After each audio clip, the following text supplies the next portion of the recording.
All eyes are on a New York courtroom. In just a few hours, former Venezuelan President Nicolas Maduro and his wife are expected to be arraigned on narco-terrorism-related charges. WSA 9 has been following this story since it first broke early Saturday. So here are the three things you need to know right now. First up, the couple was captured during a high-stakes military operation in Venezuela's capital and flown to the United States over the weekend. We'll have more on that in just a moment. Second, President Trump vows the U.S. is in charge of Venezuela temporarily during the transition and promised to, quote, get the oil flowing.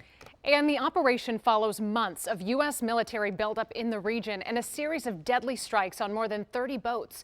The administration says we're carrying drugs, and really this is just a lot to unpack here. So let's dig deeper into that dramatic capture and what could come next.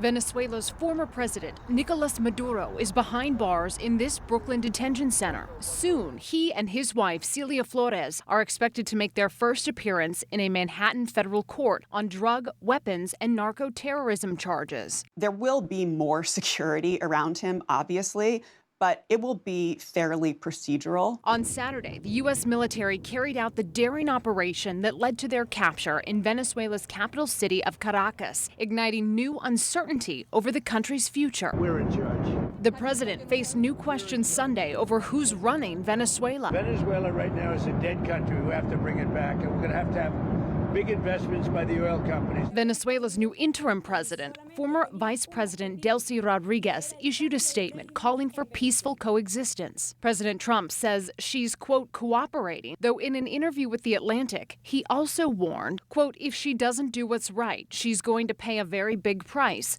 probably bigger than Maduro. As the Trump administration and Justice Department lawyers prepare for court today, there's a different reaction on Capitol Hill, with some lawmakers now slamming the Venezuela operation as illegal. The Constitution is really pretty clear that the representatives of the people get to be consulted and ultimately approve military activity. That has not happened here. Multiple sources familiar tell CBS News that White House officials are expected to give a classified briefing to lawmakers later this afternoon.